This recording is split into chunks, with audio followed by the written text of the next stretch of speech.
Hey, Chicago, what do you say? It's the CHGO Cubs Postgame Show presented by PointsBet. Use the promo code CHGO when you sign up to get 2 risk-free bets up to $2,000. Luke Stuckmeyer, Cody Delmendo, and later Ryan Herrera from Wrigley Field.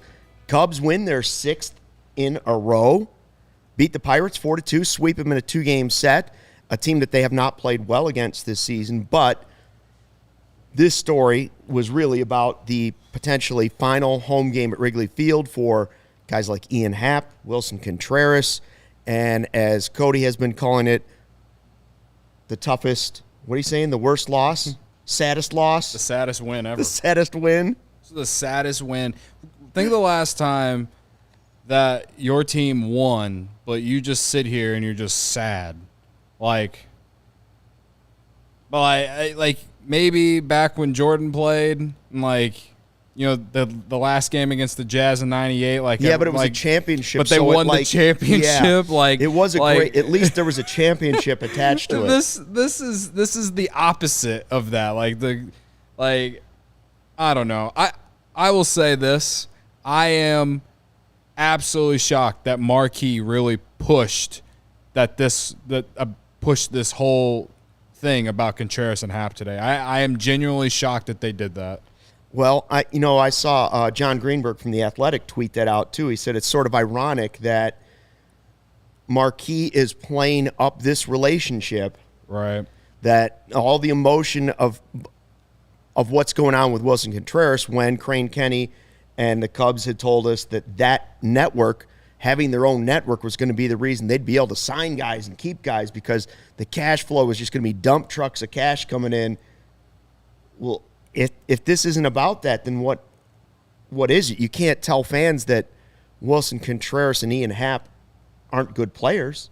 They're right. all-stars. They're all-stars. Yeah. They're all-stars. So it does factor in, and that is, I will admit, that was awkward. Now, from the Marquee standpoint of it, it might be ironic. However, what do you expect them to do? Right. They have to. Their job is to capture what the game is about, and that's what they're doing. That's the true. game was about Willson Contreras.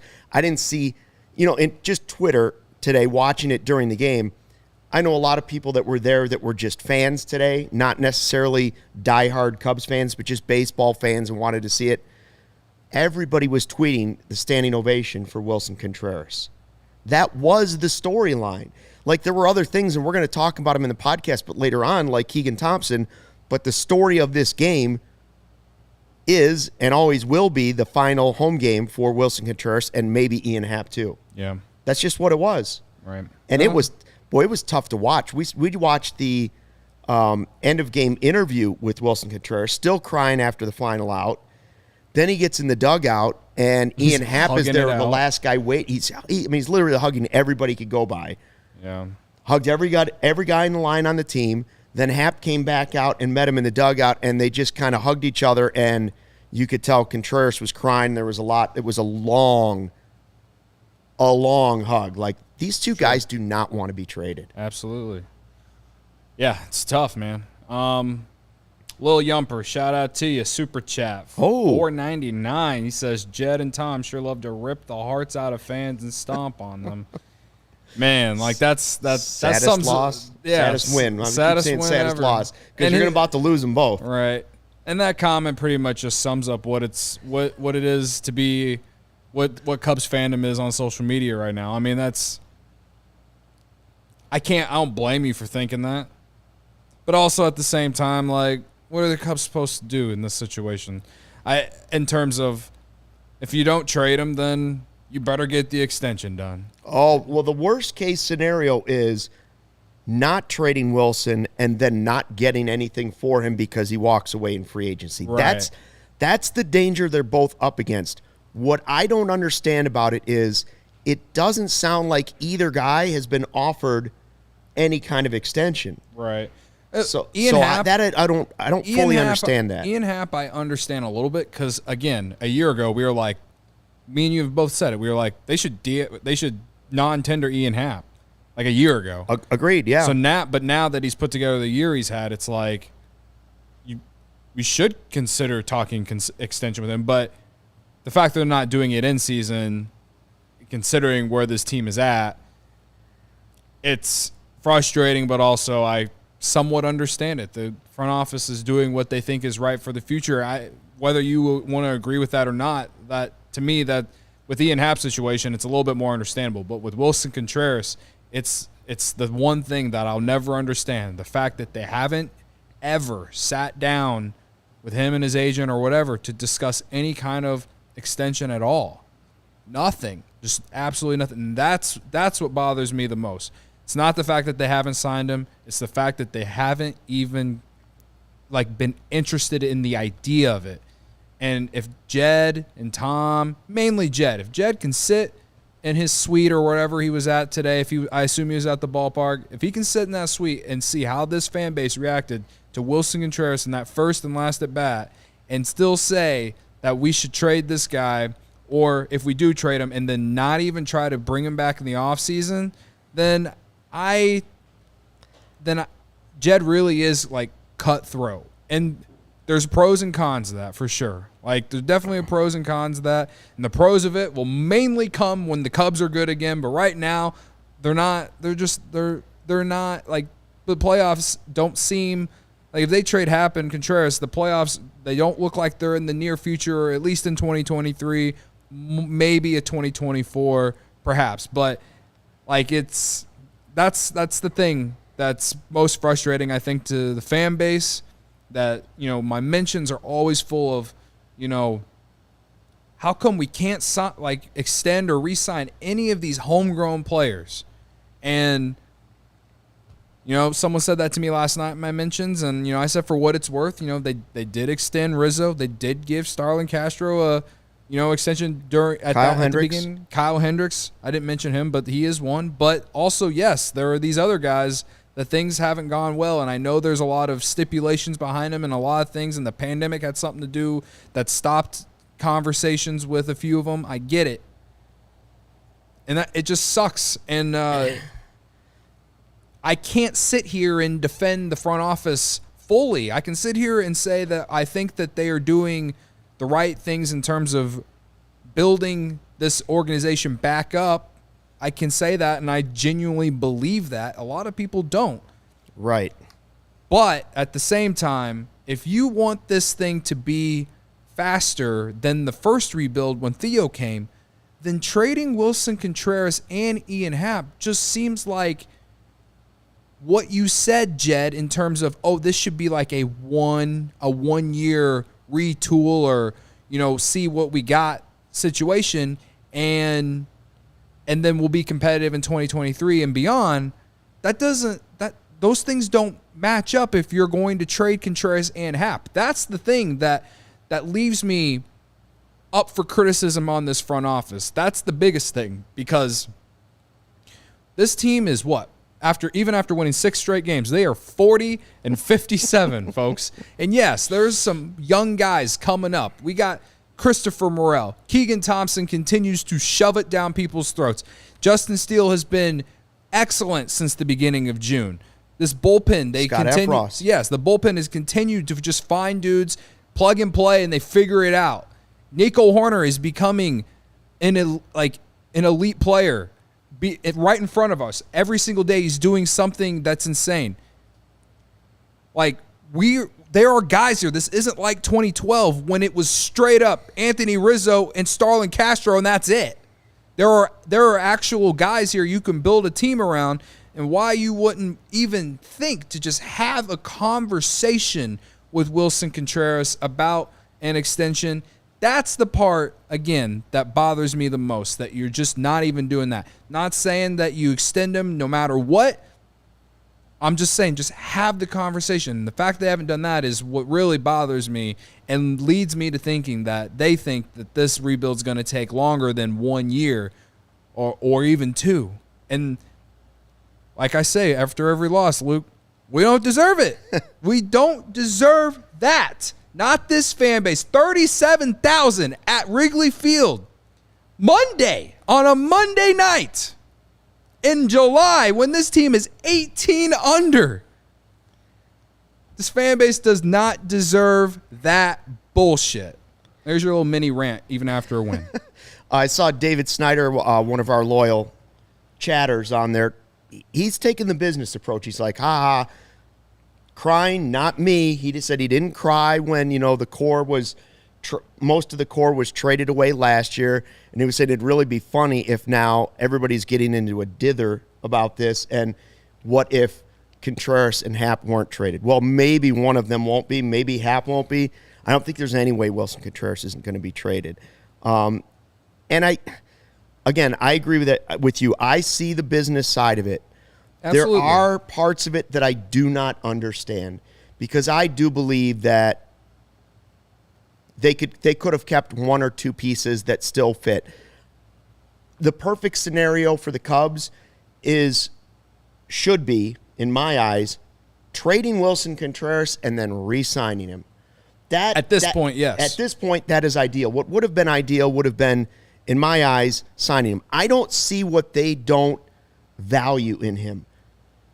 Yes, I understand it's a business decision. There aren't very many catchers that can hit. This has to simply come down to they still don't feel comfortable with his improved pitch framing and calling of a game. That's all I can think of, because then your argument is, if that's true, maybe his offense isn't enough for someone that you want to be just an everyday designated hitter. Right.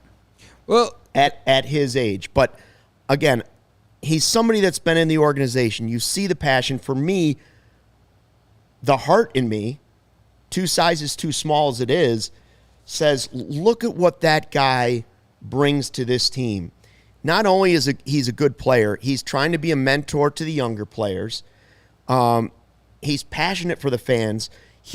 I've said it 100 times on this podcast. To me, he is the Joakim Noah of the Chicago Cubs team. And if there's only one other person that could claim that, and it would have been Javi Baez. But Javi had way more highs and lows than Willson has ever had. Right.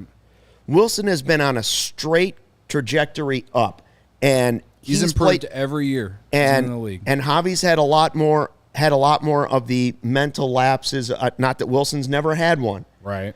But he is exactly what Joakim Noah was to the Bulls. That's what Willson Contreras is to the Cubs. And I think they're making a mistake letting him walk away over potentially a couple of prospects that may or may not make it to the major league level. Right. I don't know. And I don't know what the number is that he's looking for. If he's looking for a number that's unreasonable, then just come out and tell us that's what it is. Just come out and say, you know what? He's looking for a number that we can't do. But from what we understand, from what Willson has said, there's been no offer. There has been no conversation about that. So then it's strictly, we don't see this guy as our future. We're moving on despite thanks for the good days. I don't understand that. And the part I don't understand about Ian Happ is that you invested in waiting to see if he could fix himself. You sent him to the minors. He didn't want to be there. He was angry about being there after hitting 20 home runs at one point in his career. And he was like, I can hit. Why am I here? Changed his swing, came back to the major league level, and now a full year, second half of last year, first half of this year, has turned himself into a guy that is an all-star. He will be 28 next month.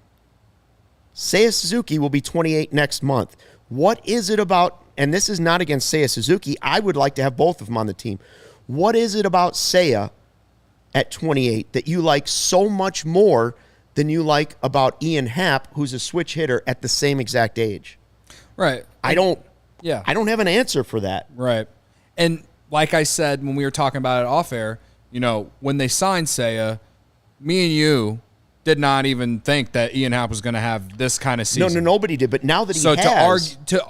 But I just want to put that out there for anyone who is going to come at us for saying, paying Seiya over Happ is not the right move. That's not what we're arguing. It was a good move to give Seiya the 5-year deal. Correct. And we have seen him ascend. He had a homer today. On to Waveland. He's been very good in July. Had the great April, Rookie of the Month.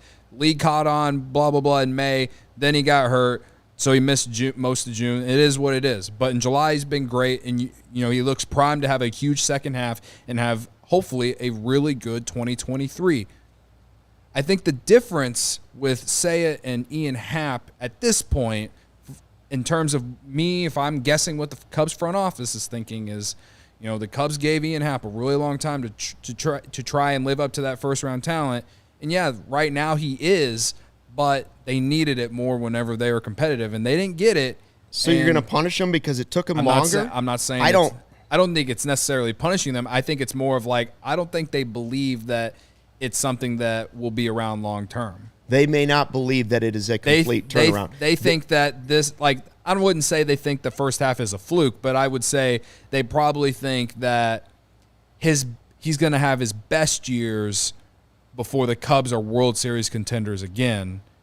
And with Seiya already on that contract, I think Seiya provides a little bit more power. He's got coming into the year. Do you think if they saw this Ian Happ for all of last year, that the deal may have just gone to Ian Happ? Perhaps, yes. I genuinely think it's more so the fact that we just haven't seen enough of this Ian Happ for multiple years. That's the only thing I can come up with. And again, the Cubs, they weren't going to talk to Ian Happ about an extension in the offseason, even after the lockout.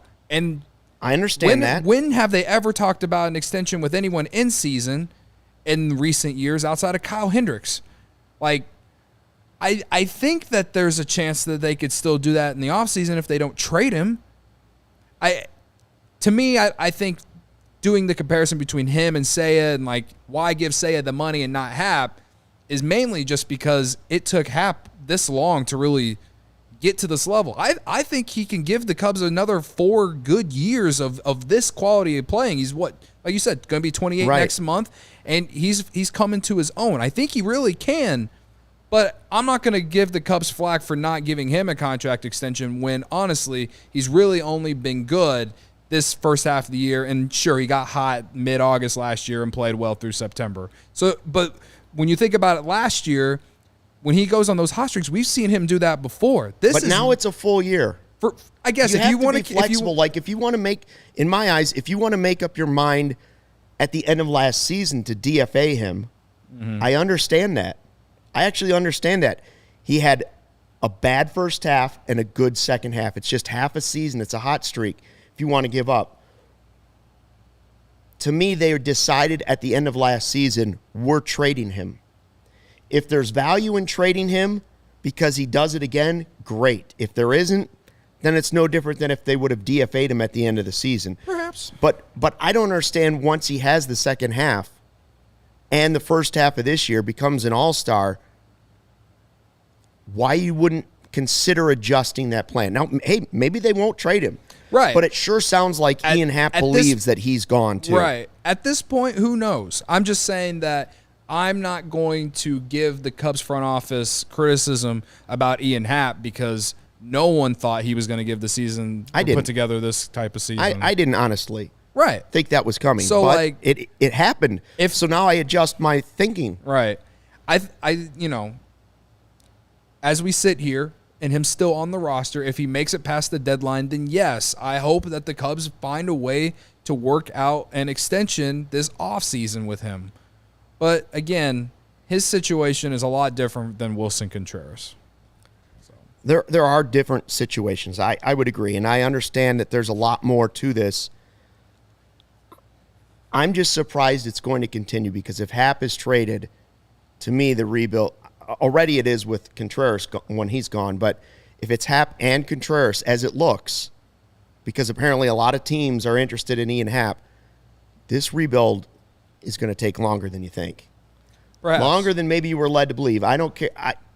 You could tell me they're going to spend all the money in the world. It's not going to fix all the holes they're going to have on this team at the end of the season. They would have to make significant changes via free agency, and then they'd also need Vernon Davis to come up next year and perform like a top 100 prospect that he is. They were going to need Caleb Killian to live up to the hype that he is. Like, there's a lot of, they will need this to happen if they do indeed trade both of them. You keep you keep one of the two, at least there's some like, all right, and if Ian Happ has a good rest of the season, at least you can go into 2023 and know what you're getting. I think by the end of the season, you're going to know what you're going to get next year out of Seiya Suzuki, Marcus Stroman, Keegan Thompson, perhaps Justin Steele, and Nico Horner. Those are the ones. Victor's not understanding what I'm saying. I see a Victor. Oh, Santiago? Yes, he says, we're going to pine for Ian Happ, ? I'm not pining for Ian Happ. I'm just saying I don't understand that move. It's not like he's 33. There's a reason all these teams are interested at the trade deadline. You have a switch hitter who's pretty good in the outfield, who's an all-star. He's not 30 years old. He's 27 turning 28. That's what you hope Seiya Suzuki is next season. Right. Is what Ian Happ is now, basically. Yeah. So that's just what I don't understand. Eventually you have to collect good baseball players. And if you're going to give all of them away, I understand that, but then you better really hit on the prospects you get back. It sounds like they've done good on some of them. I'm just saying for every prospect that makes it to the majors, there's a lot of them that don't. Right. And that's what's tough. And that's kind of like, what you said. Shane says, I don't agree, Stucky. 2024 Cubs will be ready to go. 2023 will be like 2015, just without the deep playoff run. We don't know. You're right. I hope so. I hope so, too. And I can see, even if they did trade Contreras and Happ, I could see that happening. But again, you will be banking on those things that I said with Killian and Brennan Davis, and then a few of those bullpen guys down there in Iowa, like Ben Leeper and Kane Ukert, and, free agency. Like, if they get Aaron Judge, I'll agree with you. If Correa, something like that. And if the money from Happ is going to Correa and that's what you're going to do, then maybe I buy into that scenario. But if you're just going to tell me they're better because of all the young guys that are coming and all these things, agree, they're going to be better, but you still could have Ian Happ, which would also make them better. Right. Right? Like, he doesn't hurt the team. Having Ian Happ on the team doesn't hurt. Trading Ian Happ is all about getting prospects because you don't think you'll sign him moving forward. Right. All right. This entire situation could have all been avoided for certain reasons. I'm not going to go into it, but that's a lot of it is just really the fact that I'm sitting here today and I went on a rant after the Cubs won 6 in a row. Like what the fuck? Like, it doesn't make any sense. And that's because this wasn't about a win or a loss. This game, it was nice. The fans got to sing. Willson got to take. It was about the standing ovation for Willson Contreras before the game. Him getting emotional, stepping out, having to wave to the fans. Him doing it again in the last at bat. The hugs, the cries afterwards. Joey, do we have the interview actually from Monday? Just another time that Willson got emotional talking about this, and he's done it several times, even since the offseason. But he admitted at the beginning of this series that it finally indeed is getting to him. Yeah. Like, he's done a good job of having his all-star season. He's somehow been able to, both guys have been able to block it out. Mm-hmm. But he admitted, you know what, it is finally now that it's here and you're, next Tuesday is the trade deadline, it is getting to him. So this was Willson Contreras via Taylor McGregor's Twitter account.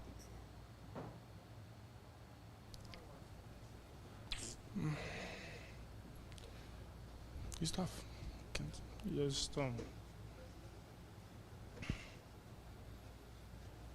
knowing everything that is happening around, and I knew it would get to me at some point, and I wish this day never came. But it's about business. I understand that. I respect that, and I love my team. I love my teammates most, and I don't want to get too attached with them because you never know what's going to happen next week or this week, even in San Francisco. But it's been a tough couple of days for me. So, I mean, that was just another, he got choked up. He was obviously crying after the game. Ian Happ saying before the series as well, I don't want my Cubs journey to end. I don't want to stop putting the uniform on, coming in here every day. That'll be in Ryan Herrera's article at allchgo.com. Ryan's got some good stuff in there, and he'll be joining us hopefully before the end of the podcast.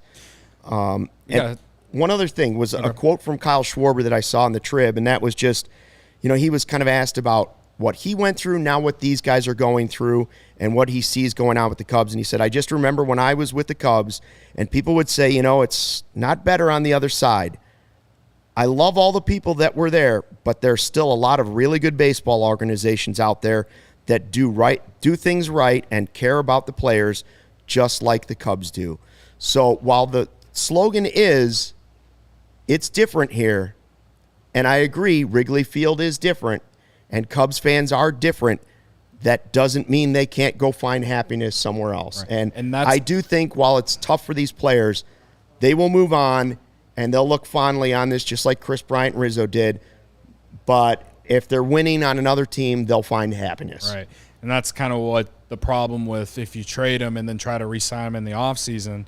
Well, it's like, all right, well, if you trade him to the Mets like he was rumored today, or the Padres or whatever, and they have playoff success, and the fan base of those teams become beloved of him, and those teams shell out a sizable contract to his market level, and then the Cubs try to do it, and he says no, then it's like, well, this is what happens when you could have just extended him yourself. And it is what it is, man. It sucks. You see Levi TV on the chat? This is right at your heart. Contreras is our Yachty. Could you imagine the Cardinals getting rid of Yachty? It's ridiculous we didn't even extend Willson. Yeah, well, Yachty sucks, so that's the difference. I knew that was coming. He's the most overrated baseball player of my generation. Super chat. They did let Pujols go away, though. They did let Pujols go away, and that the fact that they kept Yachty over Pujols is, in hindsight, it was the right move, I guess you could say. But at the time, you're like, what are we doing here? But anyway, we got a super chat from Andrew. He says, Andrew Bajek. He says, this might be a dumb question, but why trade Happ? And just to put it quickly, for anyone else who doesn't quite understand, it's you got a really good first half out of him. And he's been good in these games in the second half, too, to increase the trade value if you really want to go into it, I guess. But he's just been a very inconsistent player throughout most of his Cubs career. And that's the fact that his value is as high as it's ever been as a Cub right now. That is why the Cubs should entertain it, considering they are 17 games under 500 at the end of July. It all depends on what you're getting offered back. If there are all these teams clamoring for him. Right. There's a lot of teams. And you're not 100% sold that he's going to be this player for the next 5 years. Then you think about it, because next year you would be in exactly the same spot that you are currently with Willson Contreras. And you would assume that Ian Happ, having done it for this season and the end of last season, and having a year of control next year for a team, would give a team a little more incentive to trade away a little bit more to get the player, knowing that they're not just renting him for a playoff push. They would also get him for next year too. For instance, I've said all along the season, I think the White Sox are a fit. Like, the White Sox could use a player like Ian Happ, and they wouldn't just be throwing away prospects for, and I'm not saying trade him to the White Sox, I'm just saying, like, they wouldn't be just trading away prospects that they value for a push that may not even get them to the postseason this year. They'd also have him for a potential playoff push the next year. Yeah. So his value is as high as it's been right now. So that is certainly factoring into it. But, boy, it is a fine line they are walking with both of these guys. I didn't feel that way about the trades last year. I felt like trade. Yeah. And they got a good group of prospects. They have already rebuilt the farm system, and I can see the rebuild beginning. You had to break them up. I agree with all of that. These two are a little finer line for me than the other two for some reason, and it's not because I think Contreras and Happ are necessarily better players than Kris Bryant or Javi Baez or Anthony Rizzo. Kris Bryant was going to be really expensive to sign. And he was. Yeah. Anthony Rizzo, you made an offer to, and he didn't take it. And it was market value the way it turns out. Maybe even above market value. people will yell at you about that, Luke. But I'm just saying, there was an offer made to him, and I understand he was the captain. Right. I understand, and he's having a good season with the Yankees. I'm happy for him. Again, I never totally understood letting Schwarber just walk away for nothing. Right. But and Javi Baez, these two are a fine line. Allegedly, they did give an offer to Javi Baez too. And Javi's not having a great season. Right. I think because that happened, partially because that's already happened. That's already, you have to move on. That's over with. That sell-off is over.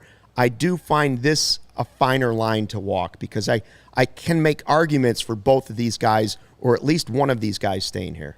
Right. Well, the difference between Happ and Contreras this year is that they're having really good years, while last year Rizzo was having a down year. Yep.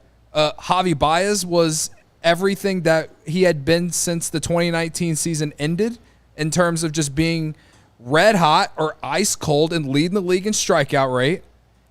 And Chris Bryant was an all-star, but, nagging injuries here and there. And he wasn't playing like he was in 2015, 16, or 17. So you're kind of like, did we get the best out of Chris Bryant? Also, we haven't, dealing with Scott Boras, blah, blah, blah, blah, blah. I'm not going to go down the rabbit hole. But that's the difference between those three and Contreras and Happ right now. Contreras and Happ were just in Los Angeles at the All-Star game. Contreras is the best hitting catcher in baseball. Ian Happ has one of the highest OPSs among outfielders in the National League. And he has a year of control left. It's not even like he's a rental. That's why it's the difference. That's why there's people bickering back and forth, whether it's on social media or even in Chicago media, talking about should the Cubs do this, should they do that. Is that these two are actually having really good years in a time where, or even on a team that's not good. But you sit here and you can make the argument that they can be part of the next great Cubs team. You can also sit here and make the argument that they might not be. So you can entertain the trade. But again, the biggest thing to me is just the way the Cubs have just really let things go in terms of trying to get contract extensions done.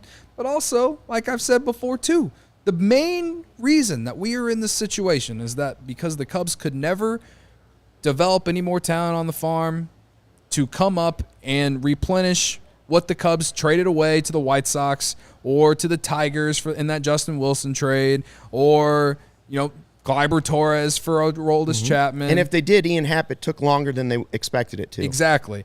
The fact that and that's why I say Ian Happ, if Ian Happ was like this in 2018, 2019, this team probably looks a lot different because you're paying him literally almost nothing to be an all-star while you're, trying to, you probably can afford to move on from a Bryant earlier or a Baez earlier or something like that if you're getting production out of these young guys coming up. And that's the point I try to make with people, is that because they didn't have that, the Cubs held on to these guys too long because they were trying to stay in that competitive window. But then they shoot themselves in the foot because they didn't make the necessary free agent moves in the offseason after the 2018 season or after the 2019 season. There's a lot of things that go into that. I'm not going down that rabbit hole, but I'm just saying that's the main reason to me that we're in this situation, because the Cubs just could not develop more talent down on the farm to come up and replenish for these other guys. And they're paying for it right now. We're going through a second rebuild in a matter of a decade. It's bullshit. And again, I believe that there is smart thinking going on. I'm not saying it's a 100% bad idea to trade the guys. I'm right in the middle. There are parts of the day where I look at it and go, well, if you're going to go all in on the rebuild and do it right. We've seen guys, people are saying it in the chat, PCA, Alcantara, Owen Casey, all the different prospects the Cubs are we're watching now in the farm system. My final thought on it is this. If you're trading those two guys, and don't get me wrong, I understand why Robertson and Givens and all those other guys are being traded. That was the idea of signing them in the first place. But if you're trading these two guys, Happ and Contreras, which it sure looks like, make it worth it. Make it worth it. Go get guys that we're going to be talking about in 2023 in 2 years or a year where we're looking at him saying, just like you're starting to say with PCA and Alcantara and those guys, wow, this guy's going to be a stud. And now we're going to have multiple Ian Happs on the team from that trade. Yeah. So, Jed Hoyer, spotlight's on you. Theo's not around anymore. Make it count. That's all I have to say about that. How about some bets to make this week or today? Did you do well? I had one play. It was two total bases for Ian Happ, and he hit a double in the first inning to give the Cubs a 3-0 lead. So I went 1-0 today. And we're going to do CHGO Bets Daily, me and Sean Anderson, basically right after this show. So tune into that. And I needed it because I had the huge bad beat last night from Morel. Yeah. I bet Morel to get a hit, and then Ben Gamel had that insane catch. What a bad beat that was. So I was deserving of Ian Happ today to get a double. I made those bets on PointsBet, Luke, my favorite app. You know how I always say I wake up every day and I roll over, look at the lines on my bedside. It is just part of my being now, you know, and I love it. I love it. I love it so much. I'm wearing the PointsBet hat right now. You can't tell because I have it on backwards. I'm also wearing a PointsBet shirt. You know, PointsBet is, again, my favorite app, guys. And not only because of gambling, but because it's the best way to support CHGO, Luke. Absolutely. Yes, the best it is. way to support CHGO. When you use code CHGO, when you sign up, you get 2 risk-free bets up to $2,000. But that's not it. All you got to do, deposit $50 or more, first time when you sign up, and you use CHGO as your code, you get a free CHGO membership, which unlocks all of our web content, like Ryan's article that we kind of hinted at earlier. That's on allchgo.com. And all the other content that is on the website about it has everything has everything that will have you covered in Chicago sports. And you even get a free shirt, like what Stucky's wearing right now. He's wearing the "Hey Chicago, what do you say?" It should say "We Stinks" on the back. We trade. Yeah. Hey Chicago, what do you say? We trade. We're open for business. So that's $2,000 in free bets, a free CHGO membership, and a free T-shirt from the CHGO locker, all for making more than a $50 first-time deposit at PointsBet. If you have any questions, you can email pointsbet@allchgo.com, and it'll help you out. Your home for live in-play betting just got even better. See an edge in the game you're watching. Is your team primed for a comeback?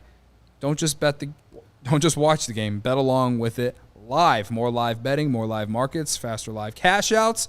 Follow along with your bets the moment they hit and stay in the live action all game long. Cubs led today, so the entire game, so you didn't have to live bet the Cubs today. It's always nice if you don't have to do that. Download the PointsBet app right now and use promo code CHGO.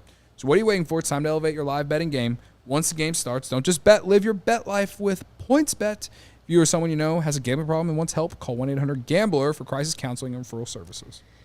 Our next partner has a product I've been using for a couple months. Last 2 days, I've definitely been using it, and you saw me come in today, Cody.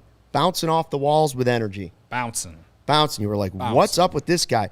I started using it because I didn't have time, wanted better gut health, more energy, and an optimized immune system. Now I've been on Athletic Greens for, like I said, a couple months. It doesn't taste super healthy. Instead, it's got a mild tropical taste. My wife has started taking it too. Here's what it is. 1 scoop of AG1.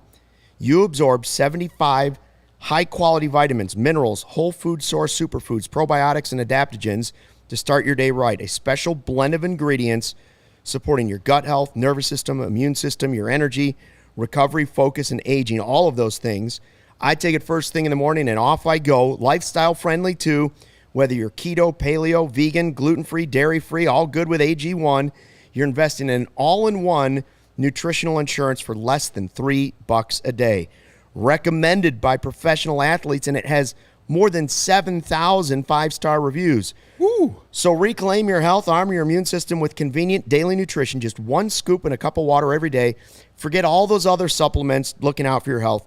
And to make it easy, Athletic Greens is giving you a free 1-year supply of immune-supporting vitamin D and 5 free travel packs with your first purchase. All you have to do is visit athleticgreens.com/CHGO Cubs. Again, athleticgreens.com/CHGO Cubs.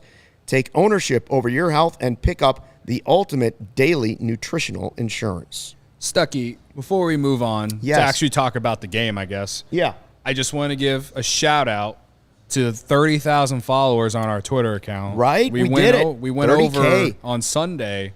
We were at 29.9 on Sunday coming in, and then we went over 30,000. I think, a little bit after the live stream we did. So do we know who number 30,000 was? I don't. I don't even know how you try can and find that out. person on there. We're like, who is that? We'd love to give him a shout out. But, Law Dog's saying we don't know. But a special shout out to that person, whoever you are. You know who you are. It's probably Law Dog's cousin or something. What else we got in the chat here? Tom says, I got one for you guys. Hey, Joey, can you scroll up a little bit? People keep coming in. From Tom, here we go. I got one for you guys. 2024 Cubs go all in. Sign Ohtani. I think you'd feel better. Hey, when we talked about Juan Soto the other day for like a half hour unintentionally, that's what I said. I was like, because me and Luke are against that drum. At least right now trading all those prospects for Soto. I'd be very entertained into if he stays on the Nationals the rest of the year. I'd be very entertained to perhaps recheck in with the Nationals in the offseason.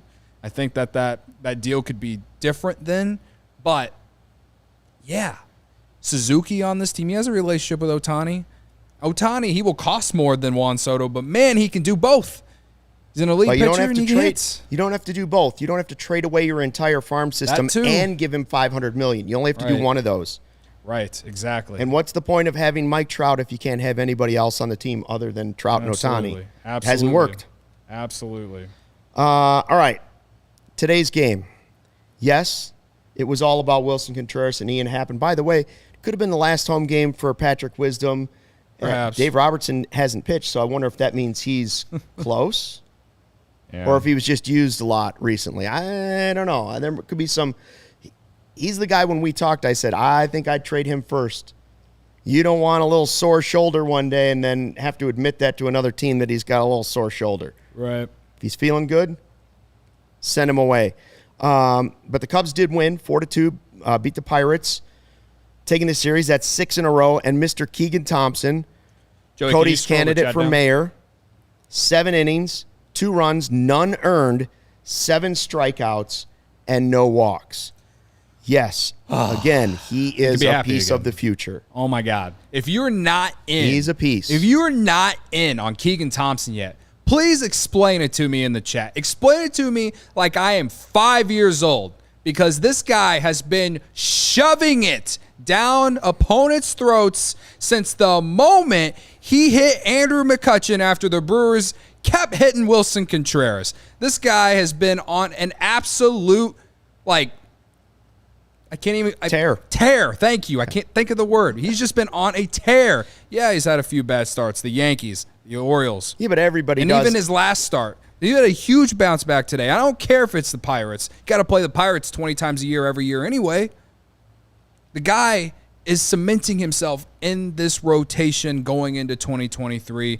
So it's another one of those things where it's like, yeah, in 2012, the Cubs had Anthony Rizzo and Starlin Castro, and there's so much more talent here now as we go into 2023. Whether you want to believe it or not, Keegan Thompson is part of that young core of players that the Cubs have developed, and honestly should start believing in as being a not top of the rotation, but top 2, top 3, maybe top 4 of the rotation guy. Add a free agent starter in there to go with Marcus Stroman and Justin Steele next year, and that's very solid top 4. And with Kyle Hendricks on the back end of his career, I wouldn't mind him being your 5th. Yeah, I mean, don't get me wrong, there are things that have worked out well for the Cubs this season. This will be a difficult week for a lot of Cubs fans based on what's going to happen. But there are maybe more positives despite the record, there may be more positives this season than I anticipated. More than I anticipated, even though I said 87 wins. Keegan. I didn't know to expect this from Keegan. I didn't know to expect this from Nico. Those are 2 building blocks just right there. Right. Efros, I didn't expect that out of Efros either. So there's 3. Steele, 4. So there are guys Seiya is a new piece.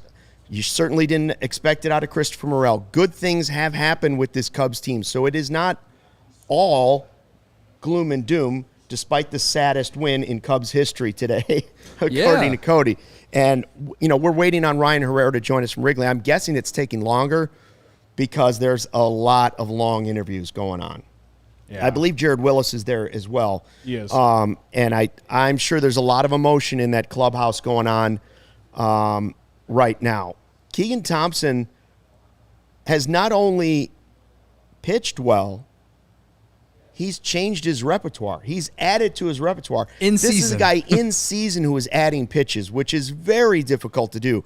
Guys don't want to throw something unless they really, really trust it. And he's developing pitches as the season goes on. He's growing as a player as the season goes on. Sky could be the limit for this guy. Really, I see really good things. And if he's your 2 or 3 moving forward, I don't want to put a limit on him. Maybe he does develop into an ace at some point. I say they got to collect good pitchers and good players.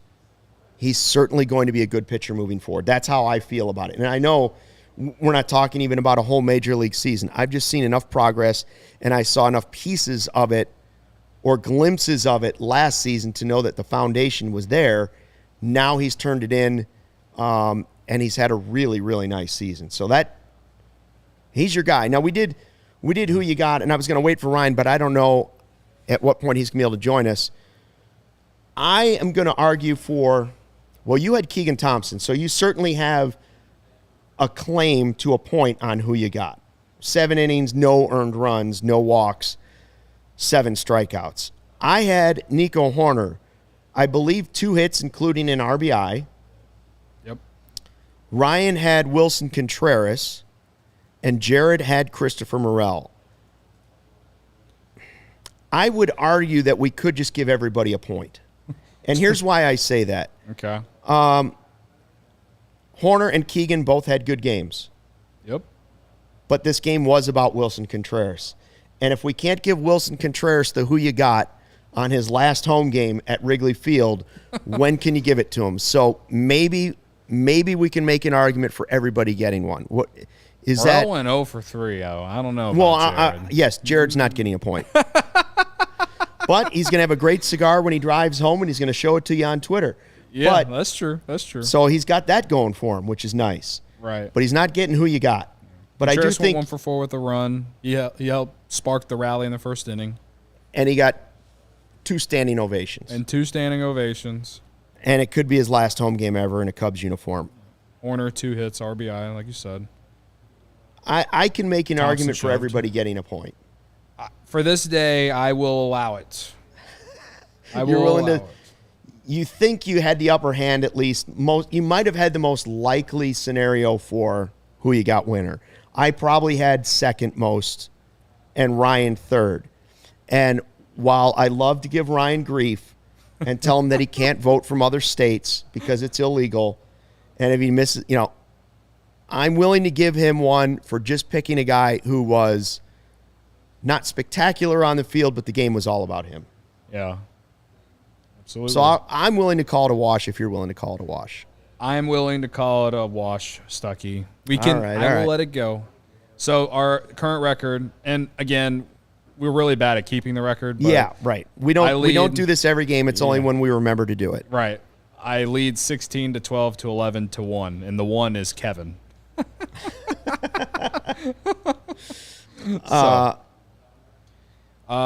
a pretty healthy comments. chat going. We got 97 people in here. Well, it's and a big only game. 16 likes. I just liked it myself. If you ain't liking the video on YouTube right now, I am now asking you to once again smash, whatever, the like button. Thank you. Thank you, and good night. Yeah. What else, Stucky? There's a lot of good stuff on the chat. By the way, Braylon Marquez shoulder surgery. That is something we maybe should mention. I saw that. Yeah. And that goes back to brutal. That goes back all the way to the beginning of this podcast where we're talking about make it count, get the prospects, get the right guys. And it's not Braylon Marquez's fault that this has happened. He was a top 100 prospect. number one guy in the Cubs organization. There are, again, two sides to the trading these guys. Number one, I feel like they've already rebuilt the farm system. Yeah. This is a reason to show you that you can never have enough. If you don't think somebody's a piece of your future, you can never have enough down in the farm system because not everybody's going to work out. Injuries come along. Development stops. Guys get off track, and it doesn't work. So it's also, if you want to spin zone it, to everyone who complains about this team not spending, it's also a sign that you can't always rely on prospects. That's right. So that's why you have to stockpile them. So, like, that's why I say that, yeah, even if they trade Happ or Contreras, and I can still maybe perhaps find a way to talk myself into thinking that next year's team could be good, there's no real guarantees because there's so many what-ifs. There's more what-ifs than going into next year than this year, I would think. And that's with free agency pending still and, seeing the rest of the season play out. That's me saying that here on July 26, 2022. But, again, can you bank on Christopher Morel really being the real deal going into next year? Can you bank on Brennan Davis after being out most of this year and probably going to get at bats this year in Iowa? Yeah, they're hopeful this season in, still. In Arizona, whatever, at the Fall League. Like, can you bank on him coming up and lighting a fire under this team? Like, that's a lot of what-ifs and a lot of hopefuls, and you just not could get them all. Unless this team does shock the world like the 2015 Cubs did. And that 2015 Cubs team was a special team that led to the 2016 World Series. That's one of those, like, once in a every 50 years type seasons happens, man. Like, I'm not gonna bank on that on a season like that happening. I can hope for it, and it would be insanely fun. And I perhaps would sit here and apologize to Jed and whoever else. But again, I'm not gonna bank on it. I see that Michael is saying at least we got new bathrooms out of the deal. Hey, those new bathrooms in the upper deck with the troughs, they are nice. Nobody brings the bitter like Michael Collada. Yeah, no one brings it like always him. brings the bitter. I'm letting him be it. Hey, that's I told you to cub however you want to cub. Michael does it his way. Right. In a very unique way. But not that unique because I know a lot of people that actually feel the way he does. By the way, while we're waiting for Ryan, hoping that Ryan's going to make it, but I do know that it's probably a really busy clubhouse. I do want to tell you about OWYN, which stands for Only What You Need. OWYN, a 100% plant-based protein shake that gives you nutrition that works as hard as you do. All the products are free of artificial ingredients, allergen-friendly, no gluten, no dairy, easily digestible. First heard about it when Justin Fields started talking about his plant-based diet. He loves OWYN. Now, OWYN and CHGO have partnered up to give you an awesome offer. 20% off your first purchase at liveowyn.com. That's LIVEOWYN.com. With the code CHGO20, join me and Justin Fields. Try OWYN, only what you need. And training camp is underway for your Chicago Bears. That doesn't make me feel better, I promise you. It doesn't? No, it doesn't. No, I would agree. I'm more optimistic about the Cubs' future than I am the Bears' future, even if Justin Fields is good. Yes. Even if Fields is good. Yes. I'm still more optimistic. History shows that the Chicago Bears will fuck this up. That's what history shows. Just wait till we get to Arlington Heights. Everything will get better. There he is, Mr. M. He put the M in Mizzou. Ryan Herrera. So how was that clubhouse afterwards? I would assume one word might be emotional. Yes, quite emotional. And we talked to Willson, we talked to Ian. Not the only guys that have been in trade talks, trade rumors this season, but obviously the two of those trade chips that have been here the longest. Willson obviously won the championship. Happ came up the next year, and they've kind of made their mark here in Chicago. Emotional definitely is probably the right word for it. That's how it was yesterday, pregame and postgame. Same thing with today. This is the one series, only series before the trade deadline. So this, might be it. You could see. I saw Cody, your video of Cody getting misty-eyed. Wilson's last at bat, I think it was. You could just see kind of the emotions, especially from those two, and what could be their last two, games playing at Wrigley Field in a Cubs uniform. So, I think emotional is the correct word to use in that situation. I just saw the video that you tweeted on Twitter of Ian Happ.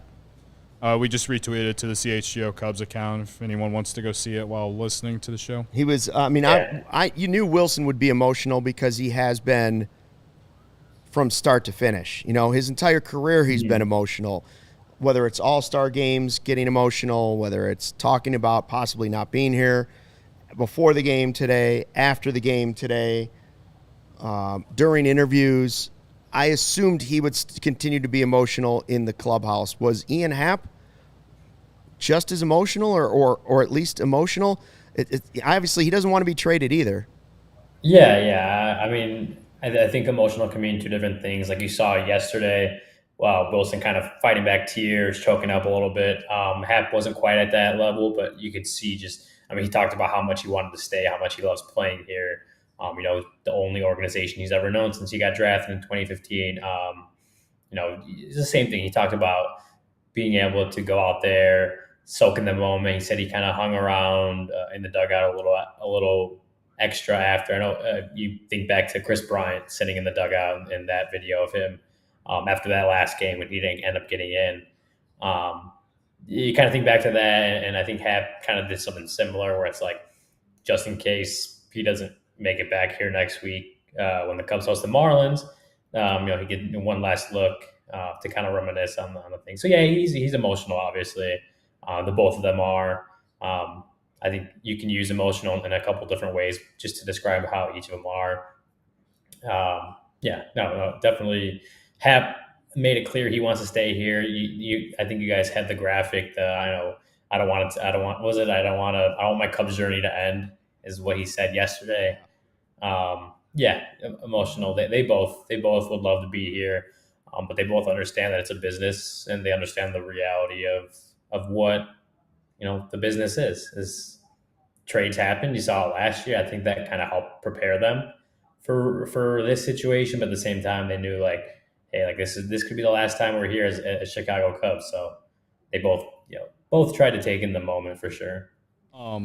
Marquis tweeted out Ian Happ and Willson Contreras' Wrigley Field careers.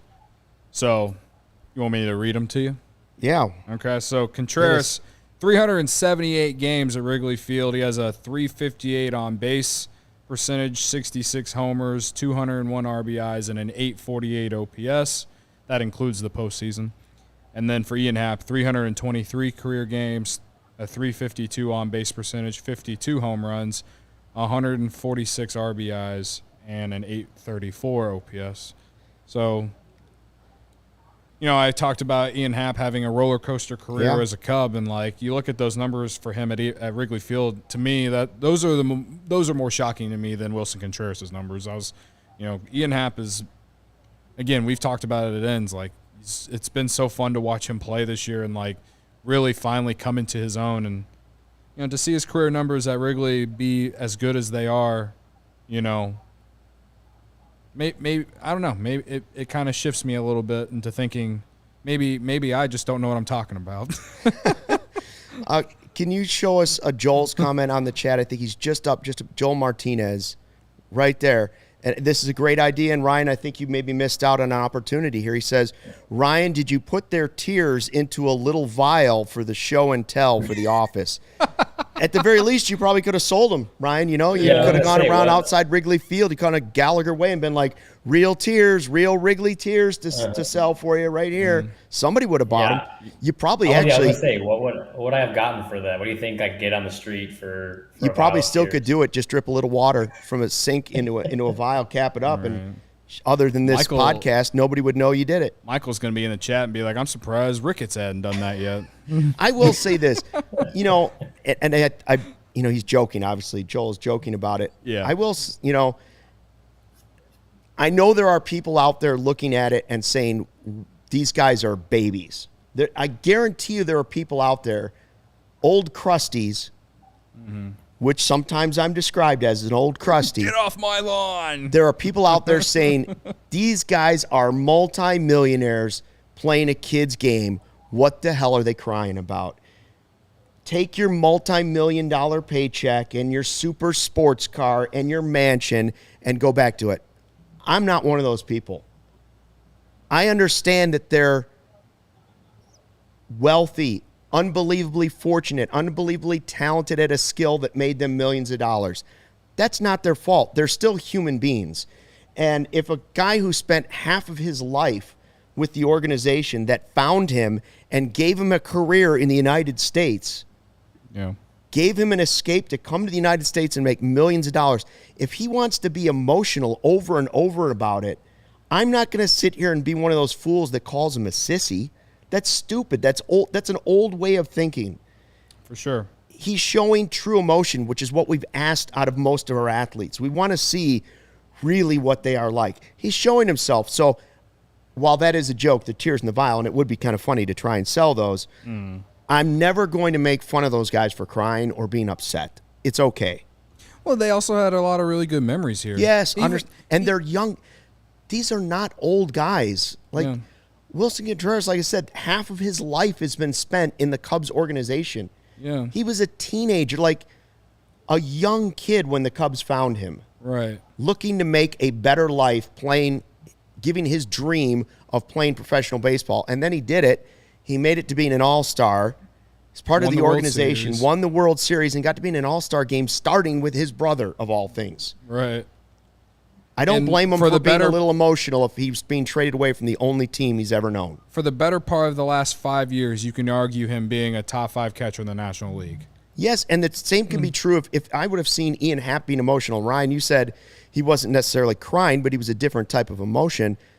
Well, yeah, this guy put a lot of blood and sweat into getting himself, after being a first top 10 pick, first round pick, top 10 guy, and then having success in the majors, but being sent back down to the minors for a long period of time and having to build his way back up to getting to be an all-star. It's an emotional journey. It doesn't matter how much money you're making, right? How famous you are. So, and even though Ian Happ didn't win the World Series, he was still on a bunch of, casual fans wouldn't call them special teams, but good teams. That team in 17 went to the NLCS. That team in 18 won 95 games. There were a bunch of special moments here, whether you win the World Series or not.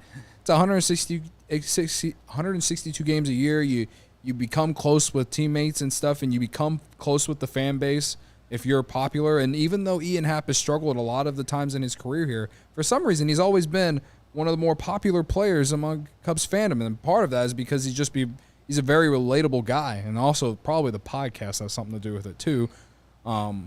And the coffee. Yeah, and the coffee. So, Tony Andracki just tweeted this quote. You remember the video of Contreras and the hugging. And Happ hugging? In the dugout afterwards. The quote, it's Ian Happ on his hug with Willson. He said, "We've played together for a long time, and being able to be out there for him and give him a hug, those are special moments that you don't really forget." Yep. I see Tom asking, did we mention brief or not? The Cubs got another sweep. Yes, Tom, we did. 6 in a row. Hats off to them. They're closing in. How many more now to get back to 500? 17, baby. We're on our way. 17 more, and we're in the wild card Undefeated chase. since the All-Star break. Ryan, well, what about any comments about Keegan Thompson and just the job he did? Just another solid building block performance for him. Yeah, I know Ross kind of went on about Willson for a little while. I kept getting questions, but then finally got asked about Keegan. He said just was a consistent outing for him. Didn't have any walks, pounding the zone, using all his pitches. The cutter was good. Like a lot of very good signs from Keegan. And I know Ross was kind of asked pregame about it, and he said he didn't want to look at every Keegan Thompson start in itself, but kind of wanted looking at the body of work kind of thing. So it's not like this one start. It was really, really good start, probably the best of his career. It's not like that's going to automatically nail him down as a long-term starter in David Ross's eyes, or long-term ace or anything like that in David Ross's eyes. But when Ross does go back at the end of the season, looks at the body of work, I think he knows that this is going to be one of those where he's like, okay, this is who Keegan Thompson could be. 7 innings, 7 innings, no earned runs, to give up the 2-run homer after the error. But yeah, no, Keegan was out there. Cody likes to say Keegan shoved, which he did. And it's another impressive start. I know I think his last start before the All-Star break got I don't remember off the top of my head exactly how many runs he gave up, but it was one of his more rougher, tougher starts. So this, after a little bit of obviously the All-Star break, so a little bit of time in between, had a really good start. And I think Ross obviously recognized that. And yeah, like you said, it's a good building block. Obviously, we keep talking about him taking the next step or kind of building on these and being consistent. So you want to see that continue, but certainly a very good start from Keegan Thompson. Again, probably arguably the best one he's had in his short career. I assume most of your stuff, we got to get going quickly because Cody's still got to do the bets podcast here. I know I saw him checking his watch or checking it out, but I assume most of your stuff you're going to be writing about afterwards will be Happ and Contreras because that was really the story. What should we look for at allchgo.com? So Jared's actually putting up, he's going through Keegan stuff. Okay. I'll be kind of touching more of the sad, emotional stuff. maybe I'm better at the sappiness. But no, I'll touch on that one. Jared will have a Keegan story tonight. Mine should go out tomorrow morning. So if you are subscribed to All CHGO, make sure you're keeping a lookout for that. If you're not subscribed, allchgo.com. Make sure you go do that, or you're gonna miss out. You're gonna miss out on me getting sappy over the written word. That's right. And finally, Ryan, I do want to point out, we were nice to you today. We decided that because you took Willson Contreras, we're all going to split who you got, even though he had Keegan Thompson and I had the RBI for Nico Horner and 2 hits. The story was about Willson, so we're all taking a win in this one. There we go. We're flying 3 W's. Yeah. I was willing to sacrifice Cody my sacrificed. ego. I sacrificed my ego for all of you today. Yeah. Cody, you surprise me every day, my friend. Well, it was my idea. Thanks for dropping in to check out the seal. One more thing. Yes, go ahead, Cody. Okay. We talked about Seiya a little bit, and it was mainly for not really reasons to boost him up. But I looked up his numbers since he came back from the IL. It's 67 plate appearances, 317 batting average, 358 on base percentage, 476 slugging, 134 WRC plus.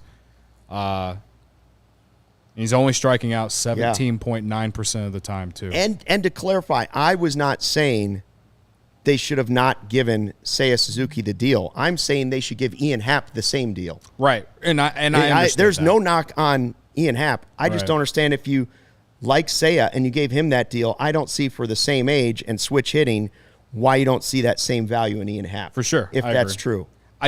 A lot of people I was mainly saying those stats because a lot of people still aren't. They still think that he's May Seiya Suzuki, and the guy hit a homer on the Waveland today, and he's been killing it since he came back from the IL. So it's exciting to see. Right before the All-Star break, you know how I do those tweets where I put like the positives or whatever. Yeah. Mm-hmm. I said Suzuki and Stroman prime for strong second half. We had a great start from Stroman over the weekend, and we're continuing to see Seiya Suzuki emerge as a really good player on this team. So it's exciting stuff, despite how today was the saddest win of all time in Cubs history, at least in recent Cubs history. So take that. There's your final positive word, Ryan. Final word to Ryan. Yeah, one last thing. David Robertson, for anyone wondering why he wasn't out there in the 9th. Ross just kind of said it was just trying to give him the day after night. He pitched back-to-back to end that Philly series. So he had the day off yesterday, and then with a quick turnaround, just thought he should give him the extra day. Ross said if it had been a night game, he probably would have been available. I asked Robertson, he kind of said the same thing, that if they told him to pitch, he would have. So, I mean, I don't know. Health-wise, Ryan, I don't buy that. 4 hours doesn't make a difference in whether or not a guy is ready. I'm saying we can check off the health box, I think. The other stuff remains to be seen. Wrap him in bubble and trade him as soon as possible. Thanks for dropping in to check out the CHGO Cubs Postgame Show podcast. Cubs win 4-2. They've won 6 in a row. Cody has dubbed it the saddest win in Chicago Cubs history. A lot of tears. God, Fly we the stink. W.